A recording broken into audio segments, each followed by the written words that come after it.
கர்த்தரின் பரிசுத்த நாமத்துக்கு ஸ்தோத்திரம். இன்றைக்கு நான் எடுத்திருக்கிற தலைப்பு ஆறுதலின் தேவன், தி காட் ஆஃப் கம்ஃபர்ட். ஸோ இந்த ஒரு விஷயத்தை பற்றி தான் நான் பேச போறேன். ஆண்டவர் எதற்காக பூமிக்கு வந்தார் அந்த ஒரு விஷயத்தை தான் பேச போறேன்.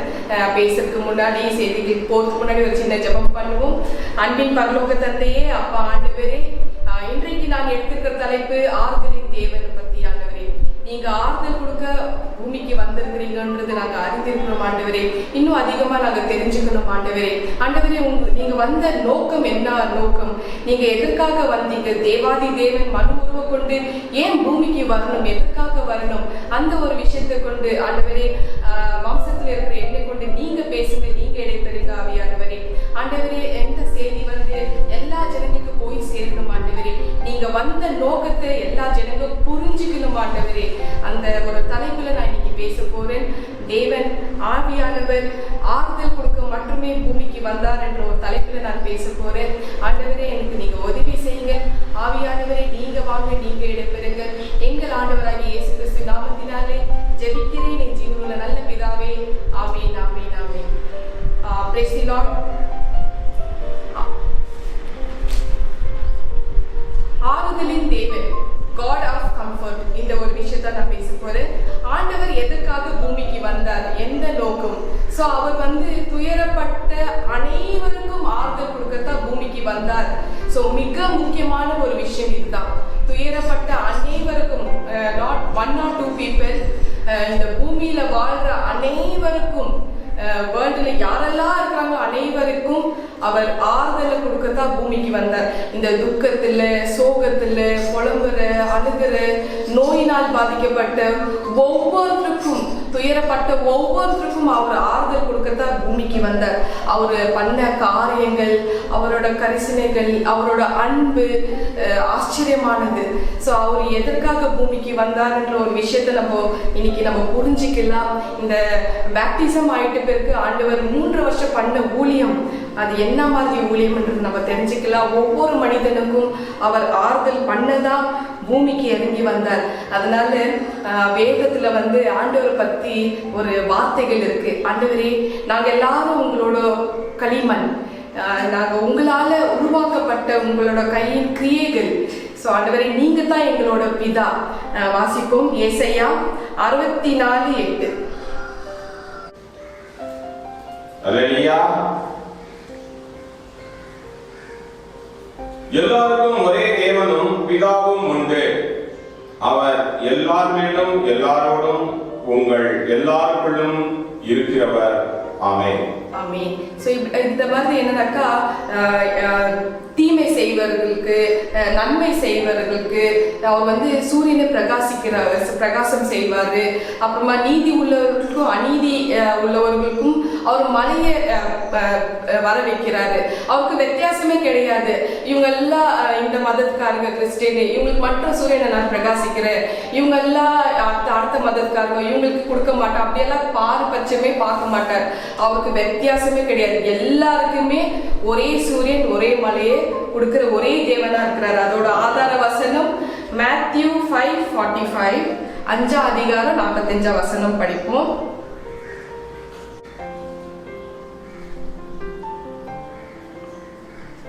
மத்தேயு 5:45. இப்படி செய்வதனால் நீங்கள் பரலோகத்தில் இருக்கிற உங்கள் பிதாவுக்கு புத்திரராய் இருப்பீர்கள். அவர் தீயோர் மேலும் நல்லோர் மேலும் தமது சூரியனை உதிக்க பண்ணி நீதியுள்ளவர்கள் மேலும் அநீதியுள்ளவர்கள் மேலும் மழையை பெய்ய பண்ணுகிறார். ஆமென். சோ அவருக்கு வித்தியாசமே கிடையாது. சோ இப்படி இருக்கிற பட்சத்துல தேவாதி தேவன் மனு உருவம் கொண்டு மாம்சத்துல பூமிக்கு எதுக்கு வரணும்? சோ அது ஒரு லிஸ்ட், ஒரு பட்டி இருக்கு. அந்த லிஸ்ட நம்ம படிச்சுட்டாலே போதும். அவர் எதுக்காக வந்தார்? துயரப்பட்ட அனைவருக்கும் ஆறுதல் கொடுக்கறதா அவர் பூமிக்கு இறங்கி வந்தார். அதை நம்ம நல்லா புரிஞ்சுக்கணும். நம்ம வந்து துக்கத்துல இருக்கிறோம், அதுலயே மூழ்கி இருக்கிறோம். நம்மள வந்து ஆறுதல் படுத்த, நம்மள கம்ஃபர்ட் பண்ணதா தேவாதி தேவனே இறங்கி வராரு பூமிக்கு. அதுதான் இதுல வந்து ஒரு மிகப்பெரிய ஒரு ரகசியம். ஏசாயா 61:1-3 நம்ம படிப்போம். அவர் எதற்காக பூமிக்கு வந்தார், ஏன் வந்தார், why he's come, எந்த காரணம், எந்த நோக்கத்துக்காக வந்தார்ன்றது நம்ம புரிஞ்சுக்கினாலே போதும். நம்ம வந்து நம்மளே ஆறுதல் படுத்திக்க முடியும். அல்லேலூயா. கர்த்தராகிய தேவனுடைய ஆவியானவர் என் மேல் இருக்கிறார். சிறுமைப்பட்டவர்களுக்கு சுவிசேஷத்தை அறிவிக்க கர்த்தர் என்னை அபிஷேகம் பண்ணினார். இருதயம் நொறுங்குண்டவர்களுக்கு காயம் கட்டுதலையும், சிறைப்பட்டவர்களுக்கு விடுதலையும், கட்டுண்டவர்களுக்கு கட்டவிழ்த்தலையும் கூறவும், கர்த்தருடைய அனுக்கிரக வருஷத்தையும் நம்முடைய தேவன் நீதியை சரி கட்டும் நாளையும் கூறவும், துயரப்பட்ட அனைவருக்கும் ஆறுதல் செய்யவும், சீயோனிலே துயரப்பட்டவர்களை சீர்படுத்தவும், அவர்களுக்கு சாம்பலுக்கு பதிலாக சிங்காரத்தையும், துயரத்திற்கு பதிலாக ஆனந்த தைலத்தையும், ஒடுங்கின ஆவிக்கு பதிலாக துதியின் உடையையும் கொடுக்கவும் அவர் என்னை அனுப்பினார். அவர்கள் கர்த்தர் தம்முடைய மகிமைக்கென்று நாட்டின நீதியின் விருட்சங்கள் என்னப்படுவார்கள். ஆமென். ஆமென். சோ இதற்காக தான் அவர் பூமிக்கு இறங்கி வந்தார். துயரப்பட்ட அனைவருக்கும் ஆறுதல் பண்ணி அவங்களுக்கு ஆனந்த தைலத்தை கொடுக்க தான் அவர் பூமிக்கு இறங்கி வந்தார். இதுதான் மிக முக்கியமான ஒரு காரணம். ஏசாயா 51:12 அதுதான் சொல்றாங்க, நானே உங்களுக்கு ஆறுதல் தருகிறேன் அப்படின்னு சொல்றாரு. அதே மாதிரி ஏசாயா 57:18 வாசிப்போம். 57:18 நான் உங்களுக்கு ஆறுதல் அவர்கள் வழிகளை நான் பார்த்து அவர்களை குணமாக்குவேன், அவர்களை நடத்தி திரும்பவும் அவர்களுக்கும் அவர்களிலே துக்கப்படுகிறவர்களுக்கும் ஆறுதல் அளிப்பேன். ஆமென். ஒவ்வொரு மனுஷனும் துக்கப்பட்டு, நோயினால பாதிக்கப்பட்டு, துயரப்பட்டு, அந்த அழுகை வேதனை குரல்கள் அதெல்லாம் நீக்க தான் ஆண்டவர் வந்து ஆறுதல் பண்ணி கம்ஃபர்ட் பண்ணதான் அவர் வந்து பூமிக்கு இறங்கி வராரு. ஸோ இந்த மாதிரி வந்து 2 கொரிந்தியன் 1:3 நம்ம படிப்போம். சகல ஆறுதலின் தேவனா இருக்கிறார் அவர். நமது கர்த்தராகிய இயேசு கிறிஸ்துவின் பிதாவாகிய தேவனும் இரக்கங்களின் பிதாவும் சகலவிதமான ஆறுதலின் தேவனுமாய் இருக்கிறவருக்கு ஸ்தோத்திரம். ஆமென். சோ இந்த மாதிரி சகல விதமான ஆறுதல் அவர் வந்து வச்சுட்டு இருக்கிறாரு. சோ இந்த மாதிரி சகல விதமான ஆறுதல் வந்து அவர் பரலோகத்துல வச்சுட்டு இருக்கிறதுனால நமக்கு என்ன பயன்? சோ நம்மள வந்து மாம்சத்துல வந்து மண்ணுல உருவாக்கி நம்மள பூமியில விட்டுட்டாரு. ஆனா நம்ம ஜனங்க நம்ம எல்லாரும் வந்து துக்கம், துயரம், சோகம், புலம்பல், நோயினால பாதிக்கப்பட்டு இப்படி இருக்கிறக்குள்ள நமக்கு வந்து கம்ஃபர்ட் பண்றதுக்கு யார் இருக்கிறாங்க? அதனால அவரு சகல ஆறுதலின் தேவனா இருக்கிறதுனால சரி நானே வரேன், பூமிக்கு நானே இறங்கி வரேன், என் பிள்ளைகளோட துயரத்தை துக்கத்தை நானே, அந்த நோய்கள் நானே நீக்க நானே வருகிறேன்னு தேவாதி தேவனை மனு உருவ கொண்டு மாம்சத்துல வெளிப்பட்டார். அதாவது காணக்கூடாத இறைவன் வந்து நம்ம காண முடியும். சோ மாம்சத்துல வெளிப்பட்டதுதான் இது ஒரு பெரிய ஒரு ரகசியம், தேவ பக்தியின் ஒரு ரகசியம் இதுதான். 1 தீமோத்தி 3:16 வாசிப்போம்.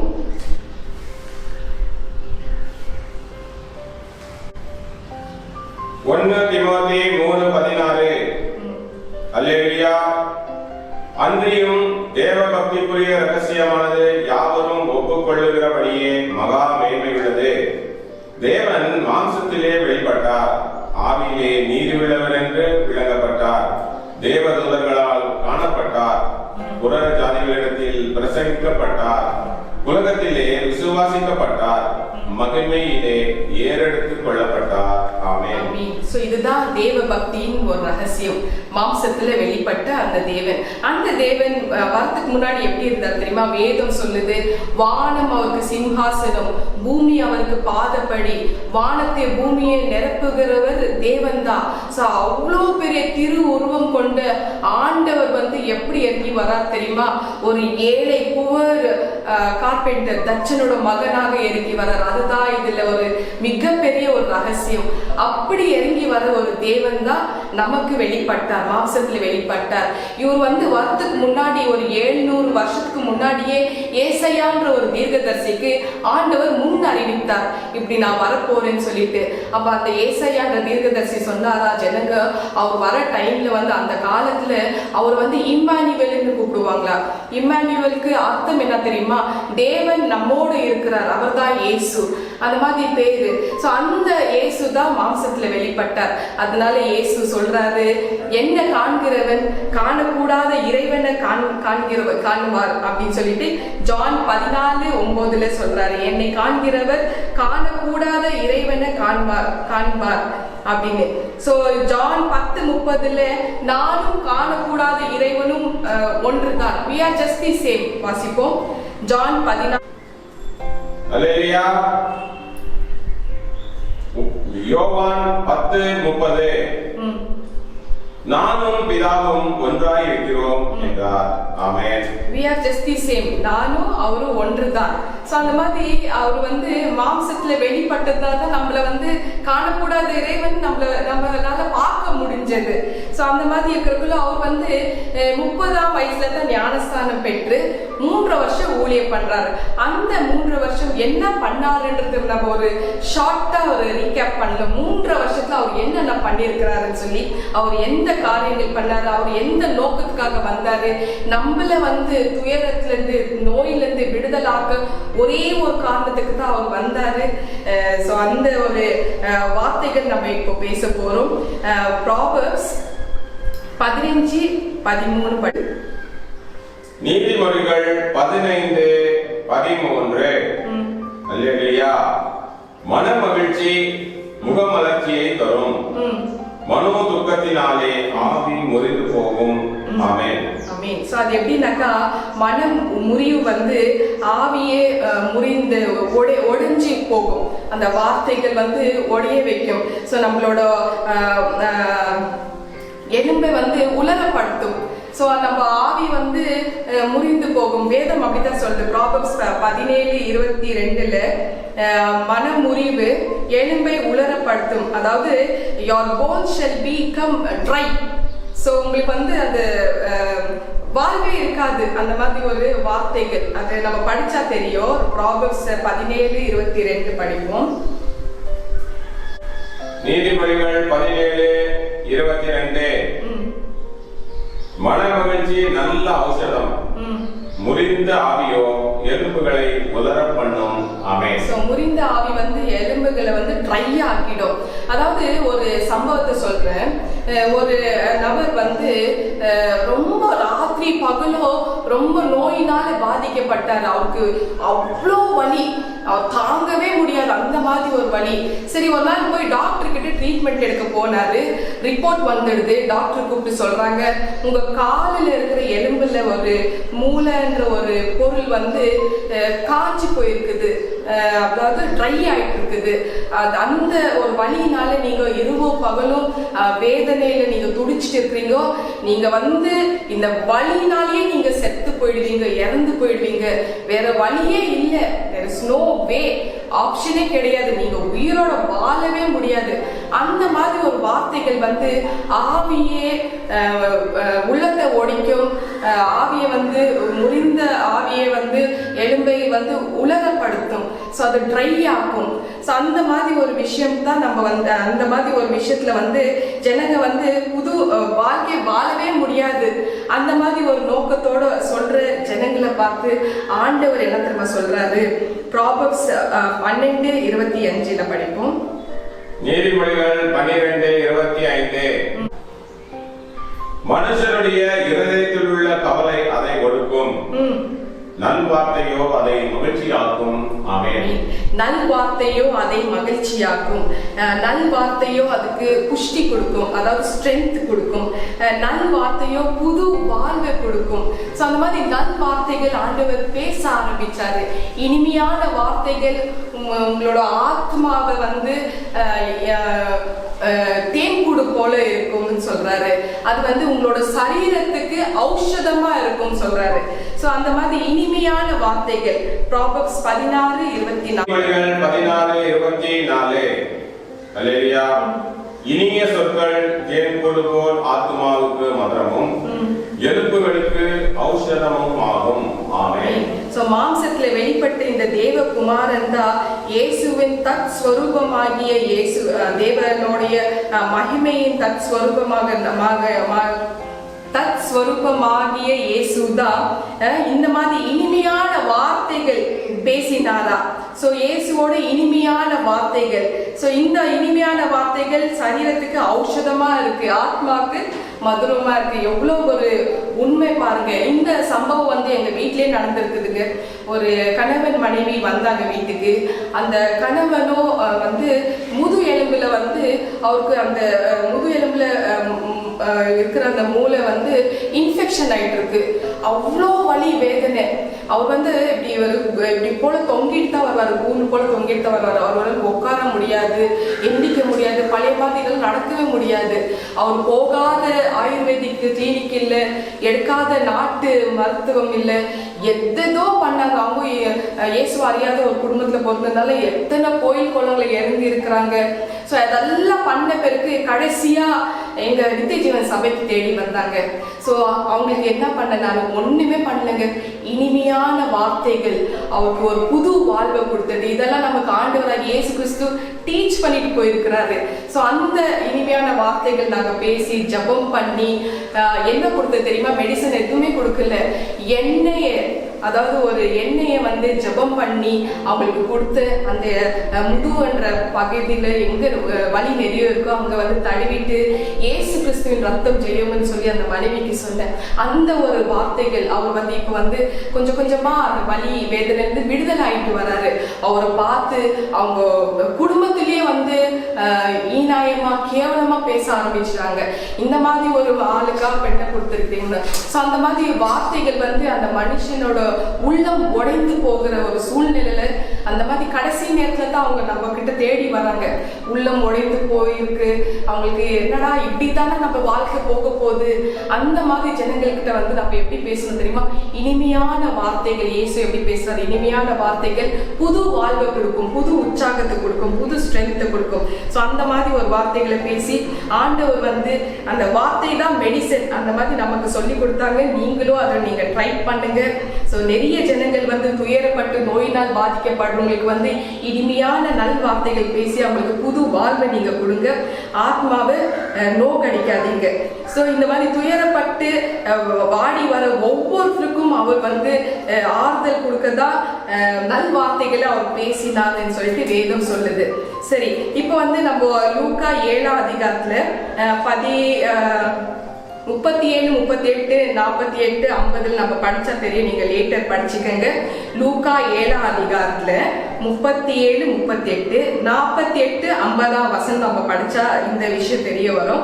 ஒரு நாள் பாவத்திலேயே முழுகி தன் வாழ்க்கையை நரகமாக்கி கொண்டு ஒரு ஸ்திரீ இயேசுவை தேடி வந்தாங்களாம். அவங்க தேடி வந்துட்டு அவரோட காலை பிடிச்சிட்டு கண்ணீர் சிந்துனாங்களா. அவங்களோட கண்ணீர் வந்து அவங்களோட காலில் விழுந்து விழ ஆரம்பிச்ச பிறகு அவங்க தலை மயிரினால அவர் காலை வந்து தொடிச்சாங்களா, கண்ணீரிலேயே தொடிச்சாங்களா. தொடிச்ச பிறகு சுவாசன தைலத்தை வந்து அவர் காலில் பூசினாங்களா. எதற்காக தெரியுமா? இயேசு என்னோட பாவத்தை மன்னிக்கணும்னு சொல்லிட்டு. அப்புறம் இயேசு சொன்னார் அவங்கள பார்த்துட்டு, உன்னோட பாவம் மிக மிக அதிகமான ஒரு பாவம் தான், ஆனாலும் உன்னுடைய பாவம் இன்னைக்கு மன்னிக்கப்பட்டது, இதுக்கு மேல நீ அந்த பாவம் செய்யாதுன்னு. எவ்வளவு ஒரு சந்தோஷம், எவ்வளவு ஒரு ஆறுதலான வார்த்தை. அந்த ஸ்திரீயை விடுதலை ஆக்கிட்டாரு. சோ அந்த மாதிரி ஆறுதலான வார்த்தை, இனிமையான வார்த்தை, துயரப்பட்டு துக்கப்பட்டு வேதனையா இருக்கிறவங்களுக்கு இனிமையான வார்த்தைகள் சொல்லத்தான் தேவாதி தேவன் பூமிக்கு இறங்கி வந்தார். சரி, அடுத்தது நம்ம வாசிப்போம். இயேசு வந்து ஒரு நாள் வனாந்திரத்துக்கு நடந்து போயிட்டே இருக்கிறாராம். நடந்து போயிட்டு இருக்கிறக்குள்ள வேதம் சொல்லுது, ஒரு குஷ்டரோகத்துல பாதிக்கப்பட்ட ஒரு கூட்ட ஜனங்க தனிமையான ஒரு இடத்துல குடியிருப்பாங்களா. அந்த வனாந்தரத்துல தனிமையான இடத்துல குடியிருப்பாங்களா. அவங்க வந்து எப்படி அங்க இருக்கணும்னாக்கா தலையை கவர் பண்ணக்கூடாதா ரூல் பாருங்க. அந்த டைம்ல அதுவும் இயேசு காலத்துல நான் சொல்லிட்டு இருக்குது, இயேசுவோட 3 வருஷம் ஊழிய டைம்ல வந்து இந்த விஷயம் எல்லாம் நடந்திருக்கு. சரி என்ன பண்ணணுமா, தலை வந்து கவர் பண்ணக்கூடாதா, வாயை வந்து இப்படி மூடிக்கணுமா, மூடிக்கின்னு கிழிந்த ட்ரெஸ் தான், கிழிந்த துணி தான் போடணுமா, அதுதான் ரூலு. அப்போ வந்து அங்க யாராவது வராங்கன்றது தெரிஞ்ச உடனே அப்படி வாயை மூடிட்டு கூச்சல் போடணுமா, என்ன சொல்லணுமா, தீட்டுன்னு அந்த மாதிரி கூச்சல் போடணுமா. இந்த கூச்சல் கேட்ட உடனே அந்த வனாந்தரத்துல வரப்போற ஜனங்க வந்து ஓ இங்க குஷ்டரோகிங்க இருக்கிறாங்கன்னு சொல்லிட்டு கிளம்பி போயிடுவாங்களா. ஸோ இதுதான் அந்த காலத்துல அந்த முறையில இருக்கிறாங்க. ஸோ அந்த இடத்துக்கு வந்து இயேசு நடந்துட்டு போறாரு. போன பிறகு ஒரு குஷ்டரோகி தீர்மானம் பண்ணாரா, சரி போயிட்டு வந்து இயேசுவை அப்படியே காலில் பிடிச்சி அழ ஆரம்பிச்சிட்டாரா, ஆண்டவரே எத்தனை நாள் நான் தனியா இந்த துயரத்துல வாழணும், எத்தனை நாள் என் மனைவி பிள்ளைகளை நான் பிரிஞ்சு இருக்கணும், ஆண்டவரே உமக்கு சித்தமானா என்னை சுத்தமாக்கும் ஆண்டவரே, ஆண்டவரே உங்களால மாற்ற முடியாதது எதுவுமே இல்லை, என்னோட தனிமையில என்னோட துயரத்தை உங்களால மட்டும்தான் மாற்ற முடியும் அப்படின்னு அழுந்தக்குள்ள வந்து ஆண்டவர் சொல்றாரா, எனக்கு சுத்தம் உண்டு அப்படின்னு சொல்லிட்டு அந்த இனிமையான வார்த்தை. அது இல்லாம அவரோட ரெண்டு கையை நீட்டி அவரை தொட்டு குணமாக்குனாரா. எவ்வளவு பெரிய ஆச்சரியம். வாசிப்போம் லெவிட்டியஸ் 13ஆம் அதிகாரத்துல 45-46. லேவியராகமம் 13:45-46. அல்லேலூயா. அந்த வியாதி உண்டாயிருக்கிற குஷ்டரோகி வஸ்திரம் கிழிந்தவனாயும் தன் தலையை மூடாதவனாயும் இருந்து அவன் தன் தாடியை மூடிக்கொண்டு தீட்டு தீட்டு என்று சத்தமிட வேண்டும். அந்த வியாதி அவனில் இருக்கும் நாள் வரைக்கும் தீட்டுள்ளவனாக எண்ணப்பட கடவன். அவன் தீட்டுள்ளவனே ஆகையால் அவன் தனியே குடியிருக்க வேண்டும். அவன் குடியிருப்பு பாளையத்துக்கு புறம்பே இருக்க கடவுது. ஆமென். அதே மாதிரி மார்க் 1ஆம் அதிகாரத்துல 40-42 படிப்போம். அல்லேலூயா. அப்பொழுது குஷ்டரோகி ஒருவன் அவரிடத்தில் வந்து அவர் முன்பாக முழங்கால் படியிட்டு, உமக்கு சித்தமானால் என்னை சுத்தமாக்க உம்மால் ஆகும் என்று வேண்டிக் கொண்டான். இயேசு மனதுருகி கையை நீட்டி அவனை தொட்டு, எனக்கு சித்தம் உண்டு, சுத்தமாகு என்றார். இப்படி அவர் சொன்னவுடனே குஷ்டரோகம் அவனை விட்டு நீங்கிற்று, அவன் சுத்தமானான். ஆமென். ஆமென். ஹல்லேலூயா. இனிமையான வார்த்தைகள், எனக்கு சித்தம் உண்டு. சரி, அந்த மாதிரி ஒவ்வொரு நோயும் வந்து அவரு இனிமையான வார்த்தைகள் சொல்லி குணமாக்குனாரு. சரி, ஒரு தடவை வந்து ஆண்டவர் வந்து நைன் என்ற ஊர்ல வந்து நடந்து போயிட்டே இருப்பாரா. எதற்கு ஒரு பாடையில ஒரு பிணம், அதாவது பாடி, இறந்து கிடக்குற ஒரு பாடி இருந்ததா. பின்னாடி ஒரு பெண் வந்து அழுதுட்டே வந்துட்டு இருக்கிறாங்களா.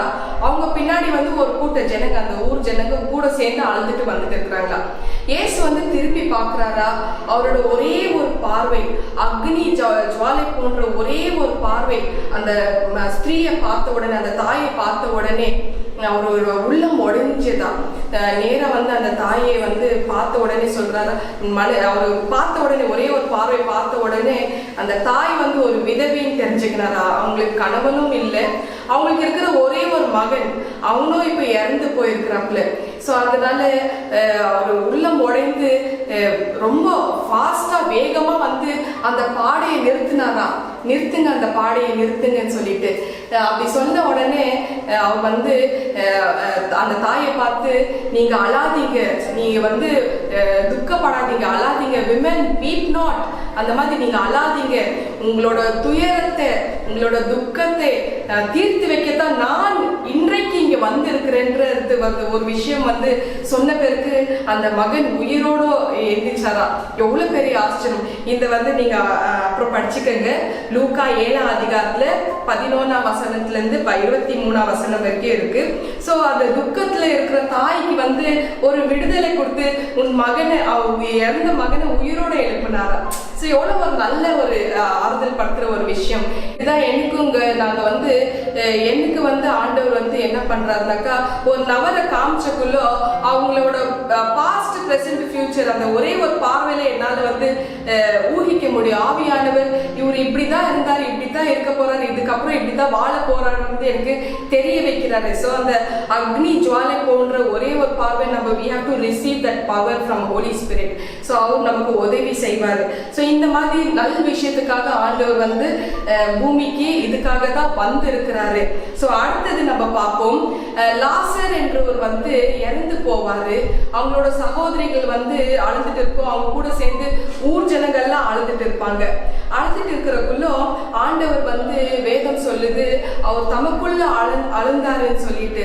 ஸோ அப்படி இருக்கிற பட்சத்துல அவரு நம்ம படிப்போம், ஜான் 11:35 படிப்போம். யோவான் 11:35 இயேசு கண்ணீர் விட்டார். ஆமென் ஆமென். சோ அதனால அவர் கண்ணீர் விட்டு என்ன பண்ணாருனாக்கா, நானே உயிர் தேர்தலும் ஜீவனுமா இருக்கிறேன், என்னை விசுவாசிக்கிறவர் மரித்தாலும் பிழைப்பார் என்று சொல்வாரு. சோ அது எவ்வளவு பெரிய விஷயம். அதே ஜான்ல 37:40 படிப்போம். அல்லேலூயா. இயேசு கல்லை எடுத்து போடுங்கள் என்றார். மரித்தவனுடைய சகோதரி ஆகிய மார்த்தாள் அவரை நோக்கி, ஆண்டவரே இப்பொழுது 4 நாளாயிற்றே என்றாள். இயேசு அவரை நோக்கி, நீ விசுவாசித்தால் தேவனுடைய மகிமையை காண்பாய் என்று நான் உனக்கு சொல்லவில்லையா என்றார். ஆமென். சோ என்னை விசுவாசிக்கிறவங்க மரித்தாலும் பிழைப்பார். ஏன்னாக்கா 4 நாள் ஆயிடுச்சு அவர் இறந்து, அவர் அடக்கம் பண்ணி. சோ அப்படி இருக்கிற பட்சத்துல அவர் வந்து உயிரோடு எழுப்புறாரு ஆண்டவர். சோ இந்த மாதிரி ஒவ்வொரு விஷயத்துக்கும் ஆண்டவர் அனைவரோட துயரத்தை வந்து நீக்கி அதை மாத்தி ஆறுதல் கொடுக்கவே தேவாதி தேவன் வந்து பூமிக்கு இறங்கி வந்தாருன்றத வந்து காண்பிக்கிறார், நிரூபிக்கிறாரு. சோ இந்த மாதிரி ஒரு விஷயத்த ஆண்டவராகிய இயேசு கிறிஸ்து பூமிக்கு இறங்கி வராரு. ஒரு தடவை வந்து ஆண்டவர் வந்து கடைசி டைம்ல, இது வந்து ஆண்டவரோட கடைசி நாள், மூச்சு போற ஒரு டைம். அந்த டைம்ல வந்து சிலுவையில ஆண்டவர் வந்து தொங்கிட்டு இருக்கிறாரு. அவருக்கு பக்கத்துல 2 பேர் கல்லர்கள் வந்து தொங்கிட்டு இருப்பாங்க. சோ அதுல ஒரு கல்லன் என்ன பண்றாரு, மற்ற ஜனங்களோட சேர்ந்து தேவனை வந்து தூஷிக்கிறாரு. ஆனா இன்னொரு கல்லன் என்ன பண்றாரு, இயேசுவை பார்த்து, அந்த டைம்ல இந்த கல்லனுக்கோ கடைசி நேரம், மூச்சு போற நேரம், உயிர் பிரிகிற நேரம், ஆண்டவராகிய இயேசுக்கும் உயிர் பிரிகிற நேரம்.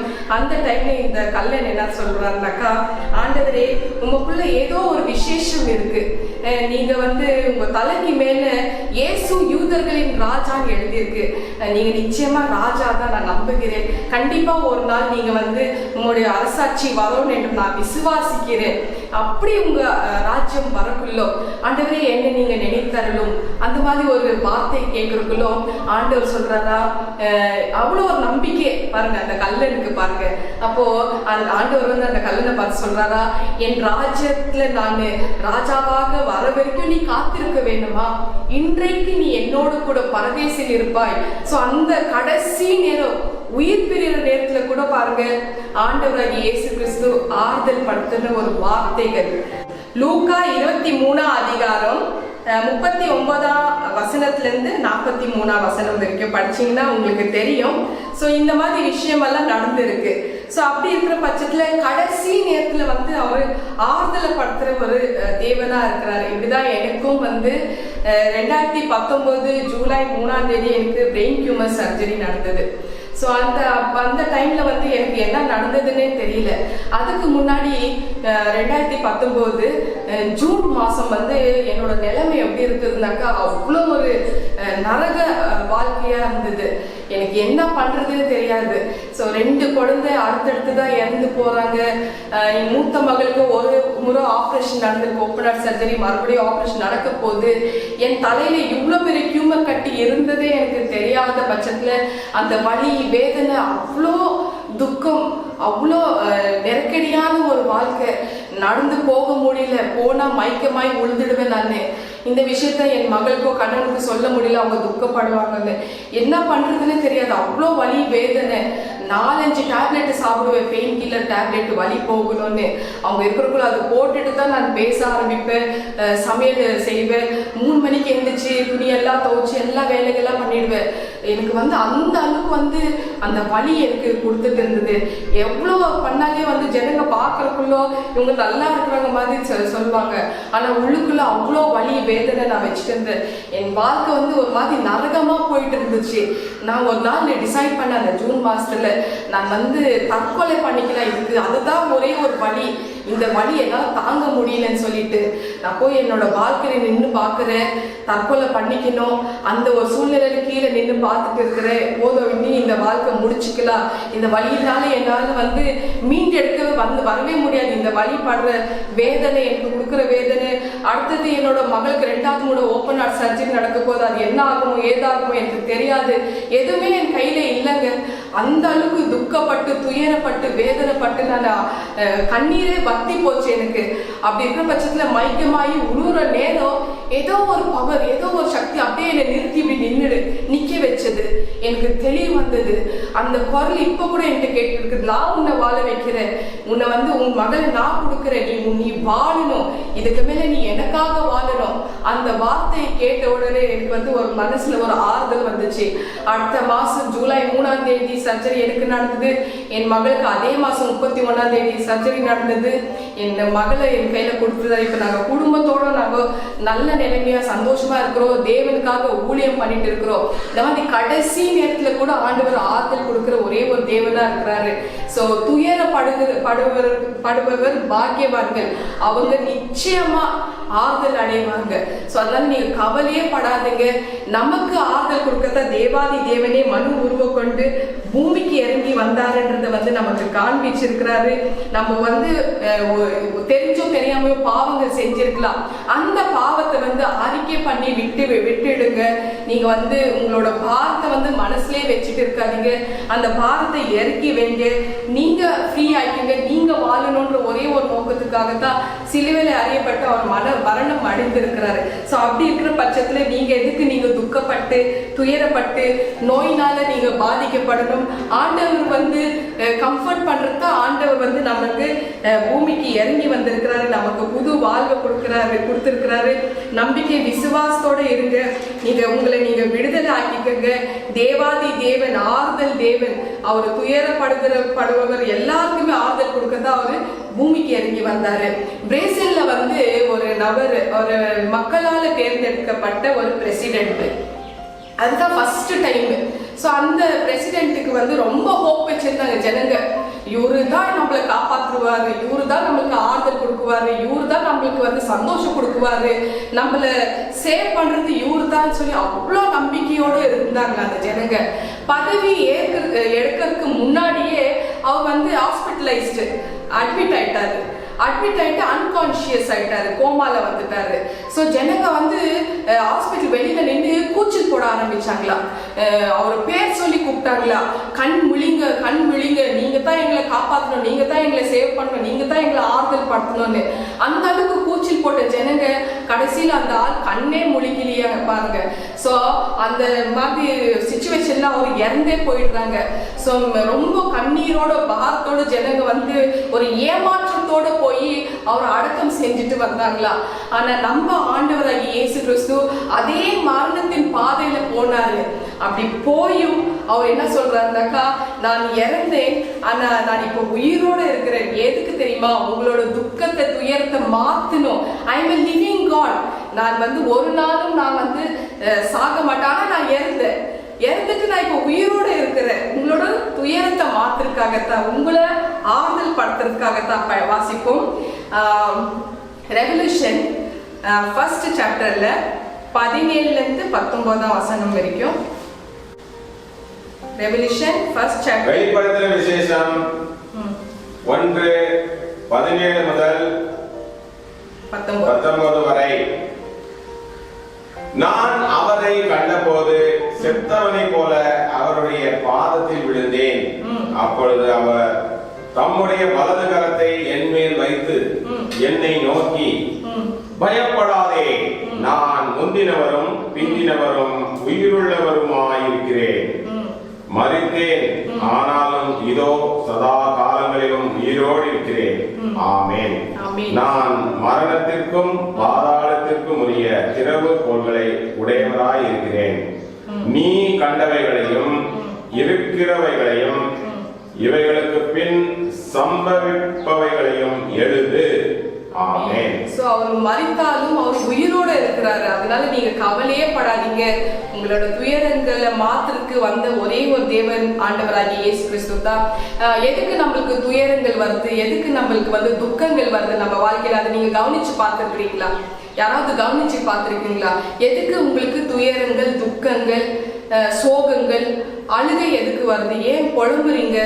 இரவும் பகலும் ஏன் அழுது புலம்புறீங்க? என்ன காரணம்? வேதம் என்ன சொல்றது தெரியுமா? நான் செய்த பாவங்கள், அக்கிரமங்கள், மீறுதல்கள் தான் எனக்கு என்னோட தலையில வந்து ஒரு பார சுமை போல இருக்கு.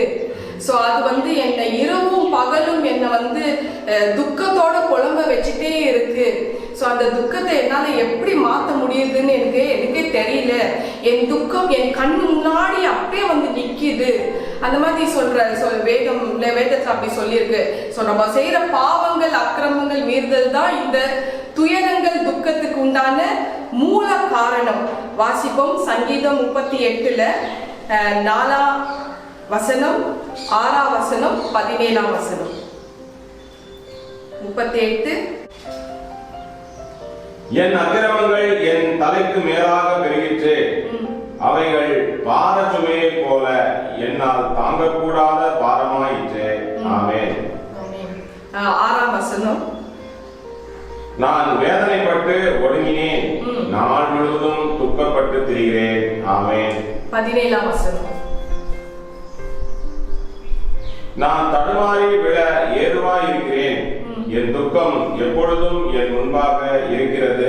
ஆமென். சோ ஒவ்வொரு தடவும் எதுக்காகனாக்கா நம்ம செஞ்ச பாவங்கள் தான் நம்ம துக்கம் வந்து நம்ம எதிர்க்கவே வந்து நிற்கும்.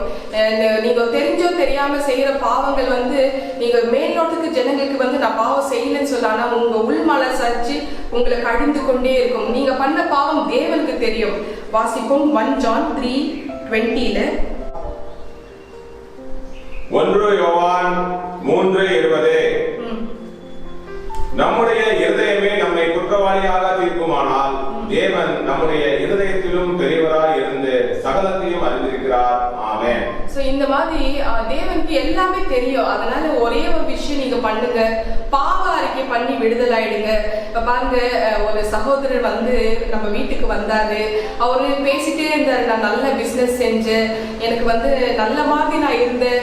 ஆனா அடுத்தடுத்தது எனக்கு வந்து பிசினஸ் லாஸ் ஆச்சு, வீடு வாசல் போயிடுச்சு, என்னோட வைஃப் குழந்தைகளோட நகைலாம் நான் அடமானம் வச்சுட்டு நான் என்ன பண்ணணும், எனக்கு வழி என்ன, எனக்கு வழி வேணுமே, எனக்கு வழி தெரியணுமே, நான் என்ன தொழில் பண்ணா எனக்கு நல்லா இருக்கு.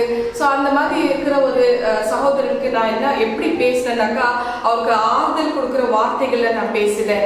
நீங்க வந்து உங்க பாரத்தெல்லாம் என்கிட்ட இறக்கி வைக்கிறது வந்து ஆண்டவர்கிட்ட வந்து சொல்ற மாதிரி, நீங்க ஆண்டவர்கிட்ட ஒவ்வொரு வார்த்தையை வந்து உங்க பாரத்தை வந்து ஆண்டவர்கிட்ட இறக்கி வைங்க. அவரு வந்து உங்களுக்கு வழி திறப்பார்.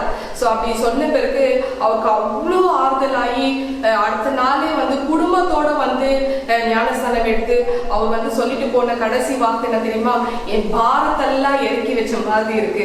ஸோ உங்களோட பாரம் எதுவா இருக்கட்டும் பரவாயில்ல, பாரத்தை நீங்க சுமக்காதீங்க. ஆண்டவர் சொல்றாரு, உங்களோட பாரத்தை என்கிட்ட கொடுங்க, நான் சுமக்கிறேன், நீங்க நல்லா இருங்க, நீங்க வாழுங்க. உங்களுக்கு துயரம், துக்கம், சோகங்கள் எதுக்கு வருதுனாக்கா நான் உங்களுக்கு ஆறுதல் படுத்துறேன். ஸோ அந்த துக்கங்கள், சோகங்கள், துயரங்கள் வந்து நம்ம செய்யற பாவங்கள்னால தானே. அதுல இருந்து விலகி இருங்க, அந்த பாவத்துல இருந்து விலகி இருங்க. ஒரே ஒரு நீங்க பண்ண வேண்டியது ஒரே ஒரு காரியம்னா அறிக்கை பண்ணிடுங்க. கண்டிப்பா வந்து உங்க பாவங்கள் மன்னிக்கப்படும். தெரிஞ்சோ தெரியாமலையோ பாருங்க, ஒரு குடும்பத்துல ஒரு குடும்ப தலைவன் இருப்பாரு. அவங்க குடும்ப ஜனங்க வந்து ஏதோ ஒரு பாவங்கள் செஞ்சுட்டு இருக்கிறாங்க.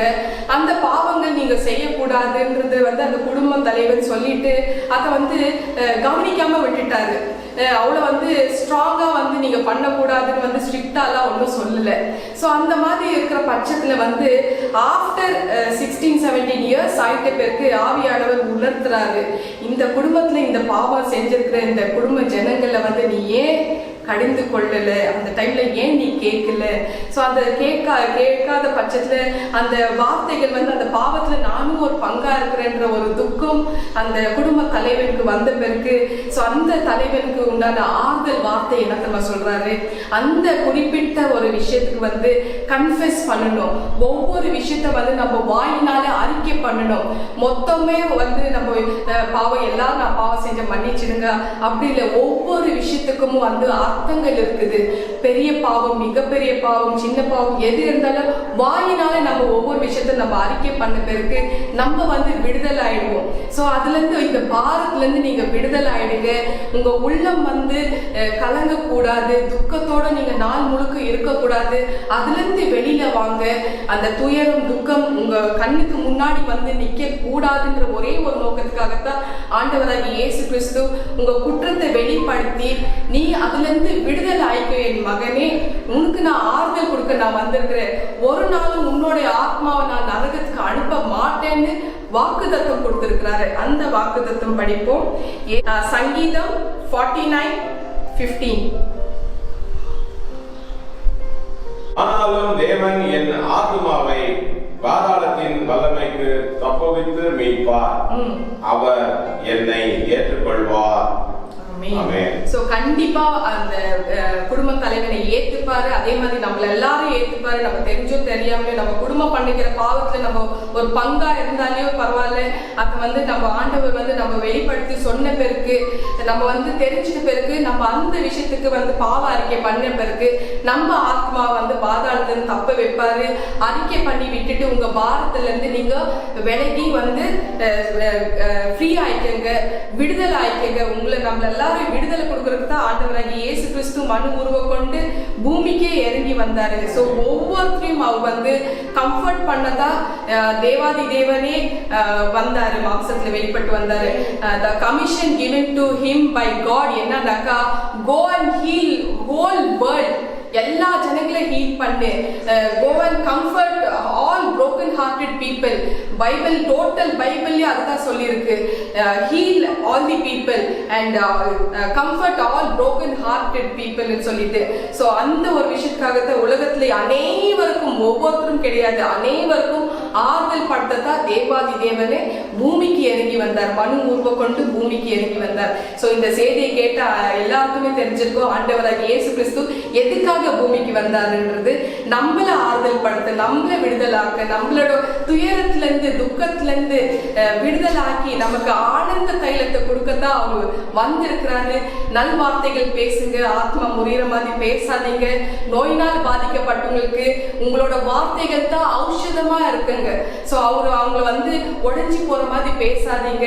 எல்லாரும் இந்த கேட்கிற ஒவ்வொரு தேவ பிள்ளைகளுக்கும் சொல்றேன், உங்ககிட்ட யாராவது நோயினால் பாதிக்கப்பட்டு கடைசி இனி வாழ்க்கையே இல்லை அந்த மாதிரி ஒரு சிச்சுவேஷன்ல வந்தாக்கா, நீங்க ஆண்டவர் வச்சு வார்த்தைகள் அவர் எப்படி எல்லாம் பேசியிருக்கிறார யோசிங்க. ஆவியானவர் உங்களுக்கு உதவி செய்வாரு. நல் வார்த்தைகள் பேசி அந்த ஆத்மாக்கு வலிமை கொடுங்க, புது வாழ்வு கொடுங்க. அப்படி நீங்க குணமாக்க முடியும், நிச்சயமா நீங்க குணமாக்க முடியும். அன்பின் பரலோக தந்தையே, அப்பா ஆண்டவரே, இந்த நல் வார்த்தைகள் நீங்க சொன்னதுக்காக நன்றி அப்பா. ஆண்டவரே, நீங்க பூமிக்கு இறங்கி வந்த ஒரே ஒரு நோக்கம், எங்களுக்கு எல்லாருக்குமே நீங்க ஆறுதல் கொடுக்கத்தான் நீங்க வந்திருக்கிறீங்க. துயரப்பட்ட ஒவ்வொருத்தரும், துக்கத்துல குழம்பி அழுகிற ஒவ்வொருத்தருக்கும், நோயினால பாதிக்கப்பட்ட ஒவ்வொருத்தருக்கும் ஆறுதல் கொடுக்கத்தான் நீங்க இந்த பூமிக்கு இறங்கி வந்ததுன்றது எங்களுக்கு தெரிய வச்சதுக்காக நன்றி அப்பா, நன்றி ராஜா. எங்கள் ஆண்டவராகிய இயேசு கிறிஸ்து நாமத்தினாலே ஜெபிக்கிறேன் ஜீவனுள்ள நல்ல பிதாவே. ஆமீன், ஆமீன், ஆமீன். என் ஆத்மாவை கர்த்தரை ஸ்தோத்ரி, என் முழு உள்ளமே அவருடைய பரிசுத்த நாமத்தை ஸ்தோத்ரி.